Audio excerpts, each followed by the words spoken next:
안녕하십니까.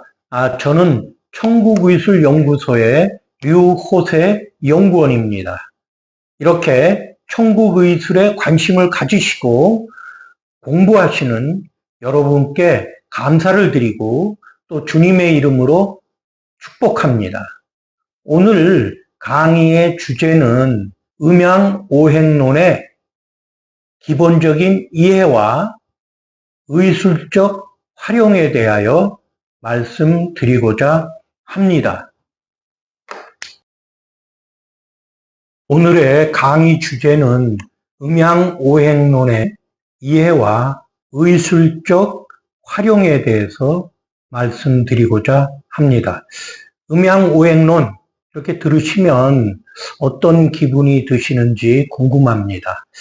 음양오행론은 미신이다, 이렇게 생각하는 분들이 상당히 많이 있습니다. 과학 문명이 엄청나게 발전하고 있는 이 시대에 미신이라고 단정 짓는 사람들도 이해할 수가 있습니다. 특히 미신을 배척하는 크리스찬들에게는 당연히 듣기도 전에 싫어하는 경향이 있습니다. 저도 귀신을 쫓아내신 예수님을 믿고 따르는 한 성도입니다. 음양오행론은 믿음의 대상이 아닙니다. 하나의 학문의 영역이다, 이렇게 말씀드릴 수가 있습니다. 그런데 자연과학처럼 그렇게 눈에 보이고 실험하고 확인할 수 있는 영역은 아니지만 철학처럼 학문의 한 영역이다, 이렇게 말씀드릴 수가 있습니다. 좀 더 쉽게 설명을 드리려고 한다면은, 우리가 조그만 아이들을 가르칠 때 많은 동물들이 주위에 있습니다. 그래서 그 동물들을 분류하게 합니다. 야, 땅에 사는 것과 하늘을 나를 수 있는 것을 한번 구분해봐라. 그럼 아이들이 쉽게 나눌 수가 있습니다. 그런데 만약에 그 많은 동물 중에 내가 좋아하는 것과 그렇지 않은 것을 나눠라, 그러면은 이제 아이들마다 다 달라지겠죠. 그 분야가 철학 분야고, 지금 누구나 쉽게 이렇게 딱 나눌 수 있는 것이 음양오행론에 가깝지 않을까, 이렇게 예를 들어서 설명을 드릴 수가 있습니다. 음양오행론은 동양의학의 아주 중요한 기본적인 기초이론입니다. 동양의학의 한 연구자로서 매우 중요한 이론이고, 나름대로 40여 년 동안 환자 치료나 저 자신의 건강 관리나 질병 예방, 또 질병이 왔을 때 치료에 잘 활용하면서 여기에도 매우 중요한 하나님의 능력과 지혜가 녹아 있구나. 그래서 21세기의 그 첨단 의술과 비교해도 전혀 손색이 없는 또 다른 각도의 질병 예방과 치료법이다, 이렇게 알게 되었고, 천국의술을 연구하면서 많은 환자들의 질병 진단과 치료에 적용하면서 확신을 갖게 됐습니다. 그래서 이렇게 여러분께도 한 영역씩 지금 음양오행이론도 있지만 앞으로 의학적으로, 현대의학적으로 여러 가지 영역에 대해서 천국의술을 연구하는데 중요한 그 바탕이 되는 그런 학문적 영역도 하나하나 강의로 말씀드리고자 합니다. 역사적으로 음양오행론은 주역의 핵심 이론이고, 그 연구 대상을 온 우주 만물로 합니다. 그래서 거의 죽어가는 학문이고 오늘날은 별로 관심도 없습니다. 그렇지만 제가 여기에서는 그 음양오행론의 중요한 이론을 환자를 진단하고 치료하는 의술 영역에 적용해서 관련 있는 부분만 대상으로 또 우리가 그 이론을 우리 감각기관으로 직접 느끼고 활용할 수 있는 영역에 한정해서 설명을 드리고자 합니다. 음양오행론은 동양 철학과 의학, 풍수학, 명리학 등 여러 전통적인 학문과 생활 속의 하나의 사고체계입니다. 크게 음양과 오행으로 나눠집니다. 음양은 잘 이해가 되실 것 같고, 오행이 처음 듣는 용어일지 모르겠습니다만은 오행은 목화, 토, 금, 수 이렇게 5가지 그 기본적인 그 개념으로 나눌 수가 있습니다. 우리가 생활 속에 요일을 보면은 일은 양이고 월은 음입니다. 그 다음에 따라오는 화수, 목, 금, 토가 오행입니다. 그것들이 서로 상호작용한다.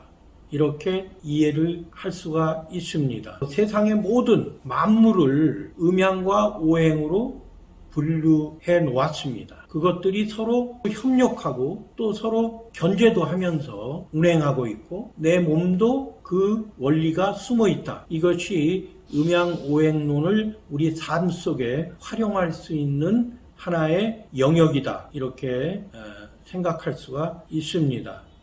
특히 저희는 의술적인 영역에 한정해서 의술과 관계된 것을 중심으로 설명드려서 이해를 돕고자 합니다.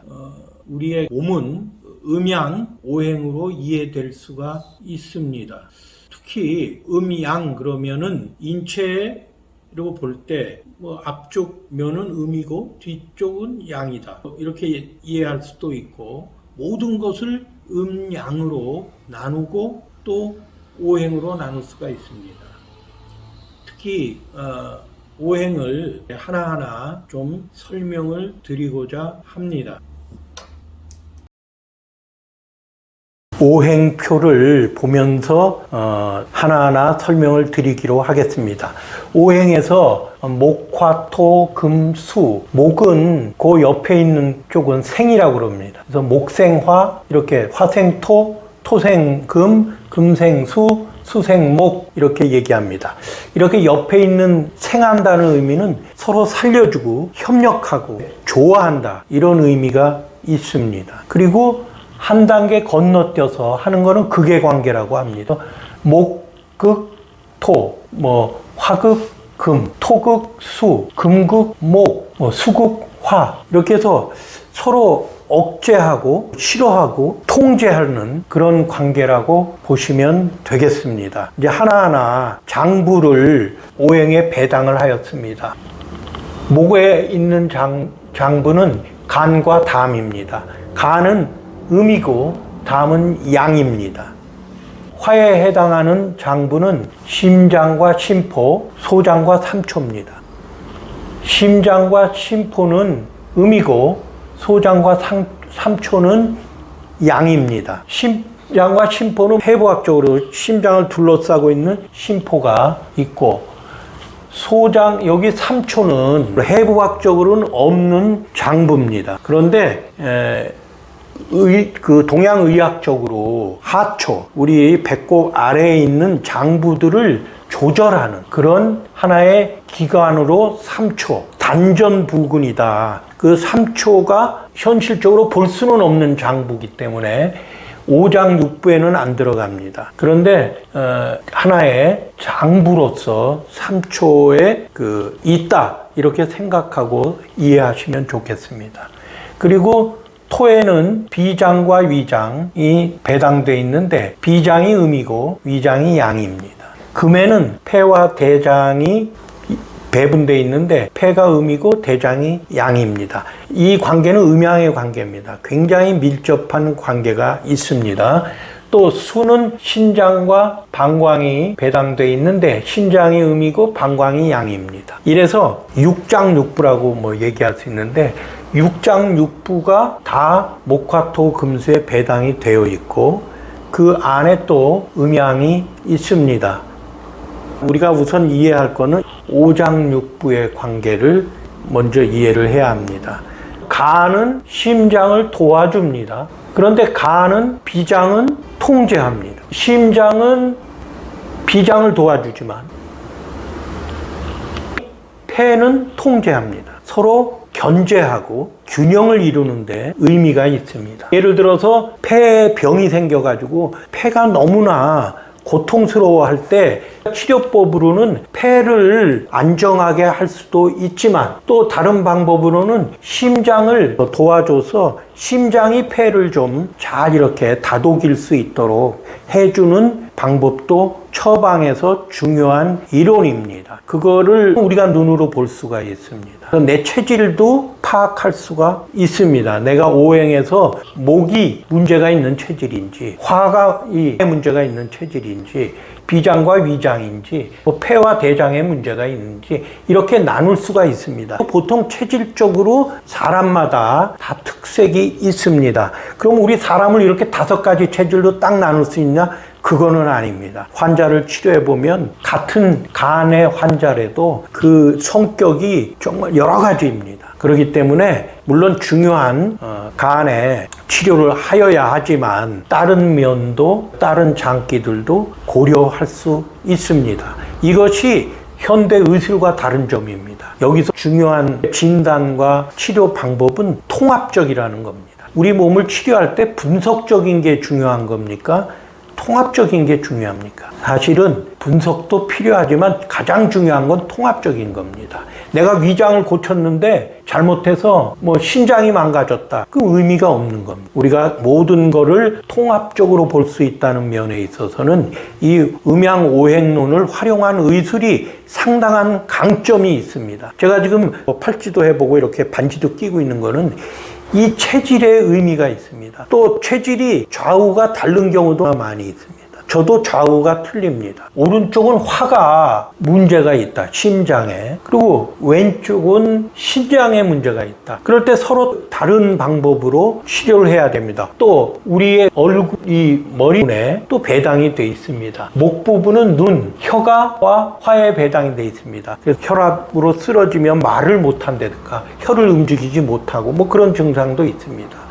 그리고 토에는 입이, 물론 입이 먹는 거니까 굉장히 관련이 있습니다. 위에 탈이 나거나 비장에 탈 나면 입에도 병이 난다. 구내염, 입에 병이 났으면 우리가 위장을 고쳐줘야 된다든가 이렇게 연관이 있습니다. 폐와 대장은 코가 배당되어 있고 수에는 귀가 배당이 되어 있습니다.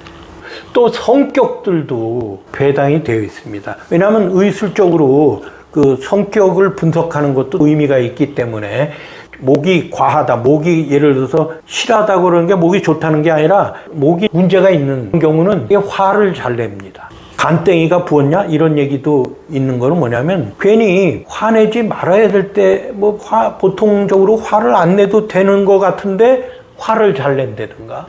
화는 지나치게 낙관적입니다. 병적으로 얘기하면 그것이 도리어 비아냥되고 무시하고 그런 쪽으로 될 수가 있습니다. 그리고 토는 쓸데없는 생각이 많다. 나쁜 점은 사람이 생각하는 거야 당연하죠. 생각도 잘해야 되고 깊이 생각하고 이런 게 중요한데 도에 지나치는 걸 항상 얘기합니다. 너무 소극적인데 생각만 깊고 너무나 사색적이지만 실행력이 없고 쓸데없는 생각을 많이 한다 이렇게 얘기할 수 있습니다. 금은 걱정을 많이 한다. 이 세상에 오행적인 그런 마음의 변화는 누구나 다 얼마든지 많이 왔다 갔다 할 수 있는데 여기서 말하는 거는 정상보다 너무 많다. 눈에 띈다. 나도 알 수 있다. 수는 두려움입니다. 두려울 공. 두려워하지 않아야 되는데 쓸데없이 너무 지나치게 두려워한다든가 이런 현상을 보이는 거는 수가 너무 튀어나와서 지나치다. 수의 그 기능이 병적이다. 이렇게 말씀드릴 수가 있습니다. 그리고 또 방향도 우리가 환자를 치료할 때 상당히 참고사항이 될 수 있습니다. 그래서 목은 방향이 동쪽입니다. 계절적으로는 봄이라고 배당이 되어 있고 화는 남쪽입니다. 여름으로 배당을 하고 토는 중앙입니다. 늦여름. 그리고 금은 서쪽, 가을을 배당합니다. 수는 북쪽이고 겨울 그것을 배당합니다. 또 맛도 배당이 되어 있습니다. 목은 신맛, 시큼한 맛, 화는 쓴맛이 배당이 되어 있고 토는 단맛 배당이 되어 있습니다. 금은 매운맛, 매운맛이 배당이 되어 있고 수는 짠맛, 짜게 먹으면 신장이 타격을 받는다. 신장만이겠어요? 너무 짜게 먹으면 여기 위장도 타격을 받을 거고 종합적으로 분석을 해야 됩니다. 우리가 오행을 나눴다고 그래서 딱 그냥 칼 나누듯이 5등분 할 수 있는 건 아닙니다. 우리 몸은 통합적으로 움직이기 때문에 그것을 해석할 때 우리가 이게 중요한 이론이 되고 우리가 환자를 해석할 때 굉장히 어떨 때는 정확합니다. 왜냐하면 우리가 해부적으로 이제 앞으로 설명을 하겠습니다마는 우리가 눌러서 진단할 때 눈으로 느낌으로 할 수 있고 환자와 고치는 의사가 서로 느낌으로 통할 수 있습니다. 간이 병이 나면 이제 간의 그 대표점 기문혈이라는 혈이 누르면 굉장히 아픕니다. 그러면 간이 지나치게 지금 반응을 일으키고 병들어 있다 이렇게 얘기할 수가 있습니다. 그건 앞으로 12경맥과 12모혈을 설명할 때 또 다른 챕터로 말씀드리고자 합니다. 천국의술로 환자를 진단하고 치료할 때 이 오행적인 기본이 상당히 중요한 의미가 있습니다. 그래서 이렇게 하나의 강의 주제로 오행을 설명드렸습니다. 의술적으로는 이해의 관점이 아니라 실행의 관점입니다. 우리가 그 오행을 실행할 수 있습니다. 실행하면서 오행을 저희가 인정할 수 있습니다. 그래서 천국의술의 하나의 중요한 강좌로 음양오행론을 소개한 것은 천국의술을 우리가 활용할 때 환자를 진단하고 치료할 때 이 오행이 또 하나의 하나님의 지혜가 숨어 있는 아주 중요한 기본적인 어떤 사고 체계입니다. 그 사고 체계를 그냥 사고로만 있는 게 아니라 우리가 환자를 진단하고 치료할 때 이게 참 대단한 지혜가 있구나 이렇게 깨달으실 날이 있으리라 믿습니다. 앞으로 현대의학적인 중요한 소화나 배설의 어떤 중요한 그 해부학적인 면 또 한의학적으로 중요한 경락론에 대해서 이제 여러 가지 설명드리도록 하겠습니다. 앞으로 또 뵙고 같이 협력해서 천국의술을 완성해 나가는 중요한 연구원으로 활동하시기를 부탁드립니다. 감사합니다.